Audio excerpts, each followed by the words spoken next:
notre invité politique ce matin, c'est Stanislas Guerini. Bonjour. Bonjour. Merci beaucoup d'être avec nous, député de Paris, délégué général de La République En Marche. On est ensemble pendant 20 minutes pour une interview en partenariat avec la presse quotidienne régionale, représentée par Pascal Jalabert. Bonjour Pascal. Du groupe Bonjour à vous. EBRA, les journaux régionaux de l'Est de la France. On commence évidemment en parlant de Bernard Tapie. Il est à la une de tous nos journaux ce matin, de quasiment toute la presse quotidienne régionale. Qu'est-ce qui représentait Bernard Tapie pour vous? Qu'est-ce que vous retenez de ses multiples facettes?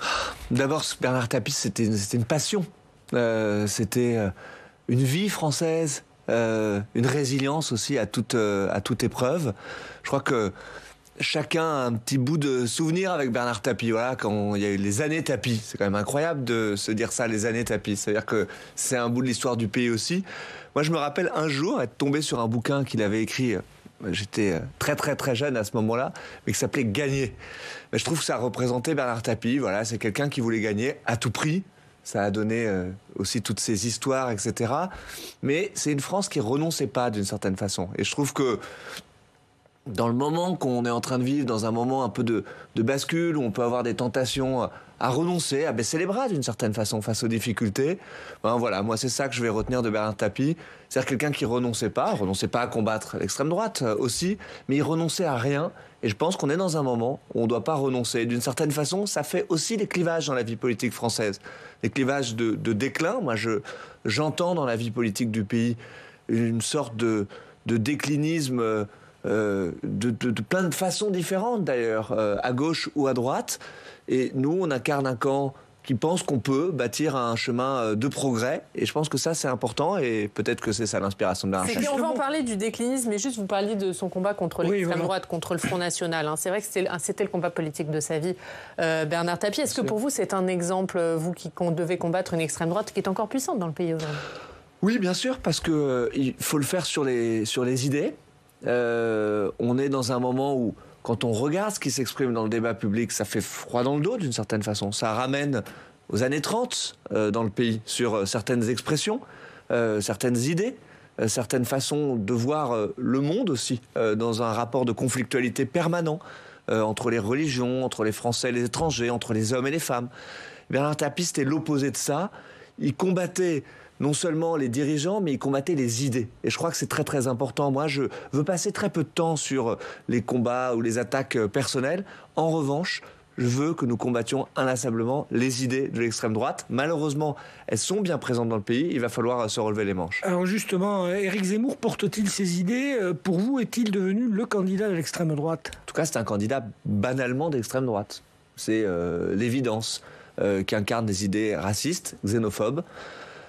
Donc ce sont ces idées-là qu'il faut combattre. Je le disais tout à l'heure, d'une certaine façon, moi ce qui m'intéresse, c'est pas tant les personnes, je vois des effets médiatiques, je vois une grande agitation, c'est de constater que dans notre pays, il y a un front décliniste, conservateur, qui est aujourd'hui incarné par les extrêmes et qui, je vais vous dire, est nourri des deux côtés par les extrêmes, d'une certaine façon. C'est Mélenchon, l'autre côté? Oui, bien sûr. L'extrême gauche et l'extrême droite nourrissent ce bloc-là. Un bloc qui ne parle de la France que pour en décrire le déclin, qui ne vit que dans le passé. Ça me marque beaucoup. C'est un projet politique qui ne regarde que vers l'arrière, soit pour déconstruire ce passé, soit pour le glorifier, soit pour le tordre, le dévoyer d'une certaine façon. Et donc, je pense très sincèrement qu'il faut que les forces progressistes du pays, celles qui croient en l'homme, en sa capacité à trouver des solutions, à innover, à construire un chemin de progrès, qu'elles puissent se rassembler, parce que dans les années qui viennent, ça va être ça, je crois, l'affrontement dans la vie politique française. Vous en avez beaucoup parlé ce week-end, Éric Zemmour, lors du campus de la majorité présidentielle, notamment Christophe Castaner, notamment Olivier Véran, qui dans leur discours l'ont beaucoup attaqué. Est-ce que c'est la bonne stratégie pour vous? Est-ce qu'ils ont bien fait? En tout cas, combattre les idées, combattre ce qu'il représente et ce qu'il met dans le débat public, oui, bien sûr. Là, ils l'ont beaucoup cité nommément. Ils ont plutôt combattu l'homme, en l'occurrence. Le dos de la cuillère. Moi, je pense que c'est jamais très utile de personnaliser les choses. Voilà, après, chacun sa manière de faire, chacun son style. Moi, je pense que le plus important, c'est de déconstruire cette idéologie-là, de montrer à quel point elle est une impasse pour notre pays. Et je pense que les Français, vous savez, c'est un peuple très politique. C'est un peuple aussi universaliste qui regarde ce qui se passe dans le monde. Les Français y voient que dans le monde, le multilatéralisme recule, que les libertés des femmes, des minorités reculent partout. Et la France, elle n'est pas épargnée par ça. Non, mais donc, sur la stratégie à adopter face à Éric Zemmour, vous dites un petit peu comme Bruno Le Maire, finalement, que de se servir comme d'un punching ball, ça ne sert à rien. Est-ce que la stratégie à adopter face à lui divise au sein de La République En Marche? Vous savez, on ne parle pas d'Éric Zemmour tous les jours. Hein. Voilà, vous en avez beaucoup parlé. Non, mais entre nous, on ne fait pas des réunions spécifiques pour savoir... Voilà. Est-ce qu'il vous inquiète quand même, Éric Zemmour? Je vois la vie politique, mais surtout, nous sommes en responsabilité. Je crois que c'est ça. Mais justement, est-ce qu'il vous inquiète? Non, pas réellement. Je pense que cette élection présidentielle... Sa candidature à la présidentielle, vous la souhaitez ou vous la redoutez? Vous vous rendez compte? Je n'ai pas à souhaiter la candidature d'Éric Zemmour ou pas. Peut-être, à la limite, la clarification des choses, d'une certaine façon. Mais je ne souhaite ni ne redoute rien du tout concernant Éric Zemmour. En revanche, les idées qui sont sur la table, nauséabondes, je les combattrai énergiquement. Parce que je pense que l'élection présidentielle qui vient, c'est un moment de bascule pour le pays.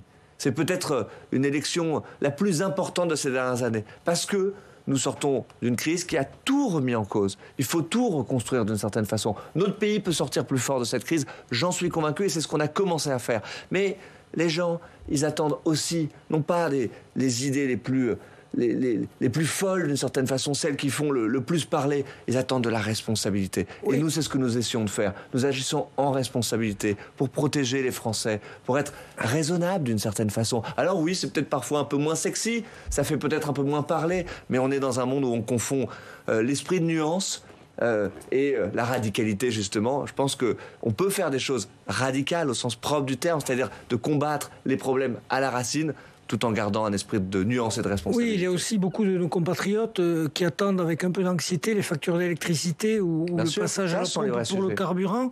Xavier Bertrand a dit le président n'a pas forcément écouté ceux qui ont des petits salaires et qui ont du mal à arriver à la fin du mois. Que lui répondez-vous? D'abord, je souris en entendant ça. Il n'y a pas un quinquennat dans lequel on ait plus augmenté les salaires justement de ceux qui sont à l'entrée d'échelle que ce quinquennat-là. On l'a fait en augmentant la prime d'activité, en baissant les charges, en défiscalisant les heures supplémentaires. Ce qui fait qu'aujourd'hui, un salarié au SMIC, il gagne 170 € de plus par mois, un peu plus qu'un 13e mois, tous les ans, avec les mesures que nous avons prises. Ce 13e mois, je ne l'ai pas inventé, c'est des choses qui sont factuelles. Donc nous combattons justement pour faire en sorte que le travail paye plus. Donc ceux qui font des propositions, en réalité, de choses que nous sommes déjà en train de mettre en œuvre... C'est ce qui fait Xavier Bertrand pour vous? Il propose des choses qui existent déjà? Oui, de temps en temps, j'ai l'impression que c'est une sorte de porte-parole, d'une certaine façon, du gouvernement, puisqu'il propose beaucoup de choses, effectivement, que nous sommes en train de faire ou que nous avons déjà faites. Le pouvoir d'achat des salariés, c'est des choses, effectivement, dans lesquelles il y a eu des formidables avancées dans ce quinquennat. Mais... Porte-parole du gouvernement, vous dites. Ça veut dire que quelque part, il est un peu sur votre ligne pour vous? En tout cas, les propositions, j'en ai pas vu tant que ça qu'il a mises sur la table, sont des choses que nous faisons absolument. Mais là où vous avez raison, ce qui m'intéresse davantage, parce qu'au fond, on peut se livrer à ce type de débat, je ne suis pas sûr que c'est ce qui intéresse le plus les gens, c'est vraiment de répondre aux problèmes des Français. Et les problèmes des Français, c'est effectivement de pouvoir boucler les fins de mois pour beaucoup d'entre eux. Ce qui s'est passé sur l'augmentation des prix de l'énergie, c'est essentiel. Et je crois qu'il était important de répondre rapidement. Ce bouclier tarifaire que le Premier ministre a annoncé, c'est une réponse forte et qui, je pense, correspond au quotidien des gens, à leurs préoccupations quotidiennes. Mais ça, il va falloir continuer à le faire parce qu'on peut baisser les impôts. Je crois qu'on le fait, on le fait plus massivement, que ça n'a jamais été fait sous la Ve République, mais il faut rester attentif à ces sujets-là qui rognent le pouvoir d'achat des Français. Un mot sur ce bouclier tarifaire, justement, parce qu'effectivement, ça concerne les Français qui voient leur facture d'énergie augmenter. L'opposition dit que ça ne va pas assez loin, qu'ils feront des propositions dans le budget qui sera examiné dans les prochains jours au Parlement. Est-ce que vous êtes prêt à les entendre, vous, ces propositions, ou c'est le bouclier tarifaire et rien d'autre? D'abord, évidemment, on va avoir un débat budgétaire et tant mieux. Et si les uns et les autres font des propositions constructives, il faudra évidemment les écouter, les débattre, les regarder attentivement. Et les voter? Ce que je constate, je ne les ai pas encore vus, donc on va attendre de voir ce. Mais c'est pas une fin de non-recevoir. Non, parce qu'il faut être constructif sur ces sujets-là. Mais ce que je constate, c'est que les mêmes qui nous disent que nous laisserions filer la dépense publique, que nous cramerions la caisse, comme je l'ai entendu, sont ceux qui, toute la journée, nous disent que nous ne dépensons pas assez quand on prend les sujets les uns après les autres. Donc il faut rester aussi raisonnable. Je pense encore une fois que c'est ça qu'attendent nos concitoyens. C'est une proposition très forte, hein. C'est pas une proposition d'ailleurs, c'est une décision qu'a prise le Premier ministre, que de geler complètement l'augmentation des prix du gaz dans un contexte où ils explosent au niveau mondial, et ça allait avoir des conséquences pour la France. Donc ce n'est pas une petite décision, c'est le chèque énergie aussi. Le chèque énergie, c'était déjà 600 millions d'euros. Ce sont des sommes qui sont importantes pour le pouvoir d'achat des Français. On va revenir à ce qui s'est passé ce week-end du côté d'Avignon et ce campus de la majorité présidentielle. Alors, c'était la majorité présidentielle, pas un mot de la République En Marche. C'est fini la République En Marche ? Non, c'est pas fini. Vous savez, moi, j'assume parfaitement d'avoir placé notre réunion sous le signe de la majorité présidentielle. Parce que nous sommes dans un moment où nous devons rassembler toutes les forces de la majorité présidentielle. Mais vous inquiétez pas, il y avait 4500 marcheurs qui étaient là, et ils avaient la République En Marche au cœur, et cette grande fierté d'avoir fondé un mouvement citoyen et de continuer à le faire vivre aujourd'hui. Et vous ferez campagne sous cette bannière, ou ça va changer de nom, votre mouvement ? Mais vous savez, une campagne présidentielle, ça n'est pas la campagne d'un parti politique. C'est une campagne, comme on le dit, sous la Ve République, qui est un moment de rencontre entre un homme et les Français, le peuple de France. Donc, par nature, ça n'est pas la campagne d'un parti politique. Moi, je crois qu'il faut que nous nous rassemblions sous cette bannière de la majorité présidentielle, parce qu'au fond, c'est ça que nous faisons ensemble depuis bientôt 5 ans. Nous gouvernons ensemble, nous assumons nos responsabilités ensemble. Bon, c'est ce qu'on a envie de continuer à faire. Et vous constaterez que c'est à la fois singulier et inédit dans le paysage politique français. Tout le monde se divise, même l'extrême droite est divisée, et nous voulons nous rassembler, nous voulons continuer de travailler ensemble. Ça n'arrive généralement. Il y a eu la création de l'UMP en 2002 qui était un peu la même chose, le rassemblement de la droite et du centre. Est-ce que c'est ça que vous voulez faire finalement ? Dissoudre la République En Marche et le MoDem dans un nouveau parti ? Non, il ne s'agit pas de dissoudre les différentes formations politiques, de faire des fusions-acquisitions. D'ailleurs, je constate que ça intéresse peu les gens quand on parle de ces sujets-là généralement. Il s'agit de se rassembler sous une bannière commune, on dit parfois maison commune, qui permettent à toutes les formations politiques de la majorité de se mettre ensemble, de mieux travailler ensemble, de proposer aux Français la clarté d'un projet commun, et surtout, de dire ce que nous voulons défendre ensemble. Nous en parlions, et je vous en remercie, parce que c'est rare de pouvoir parler du fond des idées. Nous partageons un projet humaniste. On croit qu'il y a un chemin de progrès qui est possible, qu'il y a des nouvelles conquêtes industrielles, technologiques, scientifiques qui sont possibles. Ça, c'est ce qui fonde notre identité commune. On va partir de là, et ensuite on verra quelle en sera la forme exactement. On va travailler avec les différents dirigeants des formations politiques dans les prochaines semaines. Mais la forme, c'est secondaire par rapport au fond et à ce qu'on veut porter ensemble. Édouard Philippe, qui va créer son parti en fin de semaine, figure-t-il parmi ces dirigeants avec qui vous allez travailler, et doit-il intégrer cette fameuse maison commune ou cette majorité, selon comment vous l'appeliez ? Oui, bien évidemment. Et de façon absolument évidente, Édouard Philippe, qui a été le Premier ministre de cette majorité, qui a dirigé cette majorité parlementaire pendant 3 ans, avec qui on a si bien travaillé et dont les qualités d'homme d'État se sont dégagées pendant la crise, évidemment qu'il doit être avec nous dans cette maison commune. Et d'ailleurs, je crois qu'il a exprimé les choses plutôt clairement, non ? Quand il a annoncé de façon extrêmement claire son soutien au président de la République, ça n'était une surprise pour personne en réalité. Je pense que seuls des esprits un petit peu tordus pouvaient douter de ça. Moi, je crois qu'il faut faire évidemment avec Édouard Philippe. C'est un atout, c'est une chance pour notre majorité. On va concrétiser. Vous en avez parlé avec lui ensemble. Bien évidemment. Il est d'accord pour intégrer cette maison commune ? Mais il est d'accord pour pouvoir constituer ce bloc-là. Ensuite, ce que chacun souhaite, c'est que les identités des uns et des autres, là d'où l'on vient d'une certaine façon, ces tendances-là, elles puissent rester, se manifester, vivre d'une certaine façon pour que nous puissions avoir des débats sains au sein d'une majorité. Moi, ça me va bien. Je crois que les mots-clés, d'une certaine façon, c'est l'élargissement, c'est le dépassement des clivages entre la droite et la gauche, et c'est le respect des identités des uns et des autres. Si on fait avec cette règle-là et cette méthode-là, je crois qu'on réussira. Mais justement, quand il propose la retraite à 67 ans, alors que Richard Ferrand, d'un côté, dit stop, il faut arrêter de parler cette réforme des retraites, comment vous faites le grand écart là ? C'est plus du en même temps. Non, vous voyez bien que c'est une opposition un peu artificielle que vous créez là. Non, c'est lui qui l'a dit, 67 ans, c'est pas moi. Bien entendu, mais Philippe, je vais essayer d'être précis dans ma réponse, parce que ce ne sont pas des petits sujets pour les Français. Je pense que ce sera un sujet qui sera au cœur de la campagne présidentielle, avec cette question du modèle social français et des choix qu'on fait. Richard Ferrand, ce qu'il a indiqué, c'est que son souhait, c'était qu'on ne réalise pas cette réforme dans ce quinquennat, qu'on la prépare, qu'on la fasse au début du prochain quinquennat. Ça n'est pas opposé avec ce qu'a dit Édouard Philippe, qui, je ne crois pas, je l'ai bien lu, n'a pas dit qu'il fallait faire la réforme là, maintenant, tout de suite, mais en revanche, qu'il faudrait la mettre en œuvre. Et ensuite, il a dit que ça devait être la première réforme du prochain quinquennat. Oui, donc vous voyez bien. C'est ce que vous dites aussi ? Oui, je le pense aussi, dans le moment dans lequel nous sommes.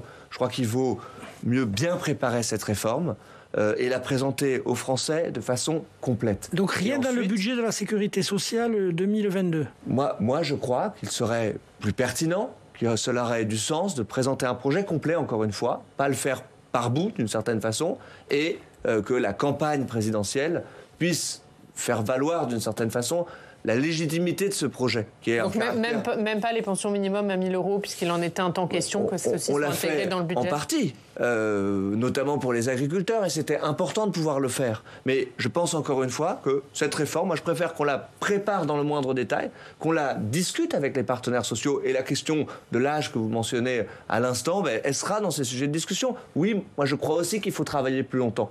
Jusqu'à quand ? Est-ce que c'est 67 ans comme l'envisage Édouard Philippe ? Alors lui il dit 65, 66 ou 67. Ça fera partie des discussions. Moi je pense que c'est aujourd'hui aller trop loin que de parler d'un âge à 67 ans. Je ne pense pas qu'on en soit dans ce moment-là. Le sens de l'histoire, c'est de travailler plus longtemps. J'essaie de vous répondre avec la plus grande clarté. On est dans un modèle qui est déséquilibré aujourd'hui. Il faut trouver de quoi pérenniser le modèle de la réforme des retraites. La faire aussi pour la justice sociale. C'est la question des pensions minimum que vous évoquez, c'est la question aussi des carrières hachées, c'est la question des différences de traitement entre les hommes et les femmes. Tout ça, ce sont des sujets qu'il faudra reprendre. C'est la question des régimes spéciaux. Il faut de la justice et la pérennité pour notre modèle de réforme. Mais vous savez, ce sont des sujets sur lesquels je crois que la majorité présidentielle se retrouvera et sera vraiment rassemblée. Encore un sujet important sur lequel on a envie de faire ensemble. Le régime universel par points, il en sera encore question ou c'est une autre réforme des retraites qu'il va falloir penser désormais ? Vous savez, je pense qu'il faut présenter une réforme qui a un caractère de simplicité d'une certaine façon. On nous a fait le reproche quand nous discutions le projet de réforme qui a été initié, discuté à l'Assemblée nationale, qu'il était trop complexe, pas assez bien compris. Il faut peut-être en tirer des enseignements effectivement et présenter un régime simple, une réforme simple, les régimes spéciaux, les pensions minimum, des mesures sur l'âge, des mesures de justice, comme je l'ai indiqué. Je crois que ça plus celle envisagée en 2017. Entendu par les Français. Plus celle envisagée en 2017. Il faut toujours tirer les enseignements. Je pense que dans ce quinquennat aussi, ça a été une marque de fabrique de cette majorité de savoir le faire. On parlait des prix de l'énergie. Vous vous souvenez aussi des difficultés qu'on avait eues au moment de la crise des Gilets jaunes. Apprenons avec humilité, ça doit être une façon d'avancer aussi. Un dernier mot sur Édouard Philippe, après on n'en parle plus, mais à Avignon, il a fait une vidéo où il appelle les marcheurs à venir samedi. Vous y serez, vous, samedi, au lancement de son parti ? Pour être très clair, je ne sais pas encore, parce que je ne sais pas si j'ai la possibilité d'y aller, que j'ai la disponibilité pour y aller. Donc je vais le décider dans la semaine, mais ce que je peux vous dire de façon très claire, c'est que la République En Marche sera représentée au Havre. Il n'y a pas de difficulté avec cette initiative. L'autre sujet, c'est la crise sanitaire. Aujourd'hui, c'est la levée des masques pour les écoliers dans 47 départements, ceux où le taux d'incidence est le plus bas. Et dans le même temps, vous annoncez vouloir souhaiter prolonger le pass sanitaire. Alors prolonger jusqu'à l'été. Est-ce que vous n'enjambez pas le Parlement quand même ? Non, je ne crois pas, parce que les deux mesures que vous citez là ne sont pas contradictoires.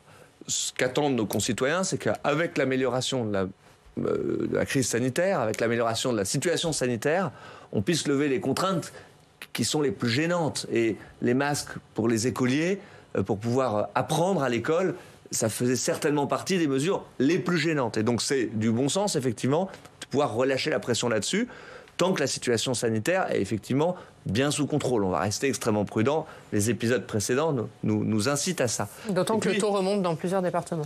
Exactement. Et puis il y a une mesure de précaution, d'une certaine façon, qui est de conserver la possibilité de prendre des décisions rapides pour pouvoir réagir. Et on voit à quel point, quand la situation s'empire, on a besoin de réagir rapidement avec ce projet de loi que nous voulons effectivement prolonger. Mais vous savez, comme ça avait été le cas d'ailleurs dans le précédent quinquennat, sur l'état d'urgence, non pas sanitaire celui-là, mais sécuritaire, où les mesures avaient enjambé l'élection présidentielle, parce que, vous le savez très bien, dans l'élection présidentielle, le Parlement ne se réunit pas. Et donc, si on doit, à ce moment-là, pouvoir prendre des décisions, je pense qu'il faut avoir les possibilités législatives de pouvoir le faire. Mais notre idée, évidemment, c'est pas de prolonger le pass sanitaire à l'infini. On n'a pas vocation à vivre toujours avec ce petit flashcode qu'on va aller se cacher. Juste un mot, Pascal, pardon, parce que vous parlez des lois sur l'état d'urgence. Ce matin, dans le Figaro, Laurent Fabius, le président du Conseil constitutionnel, il dit qu'il faut pouvoir contrôler les lois sur l'état d'urgence et que le Conseil constitutionnel doit pouvoir le faire. Qu'est-ce que vous en pensez ?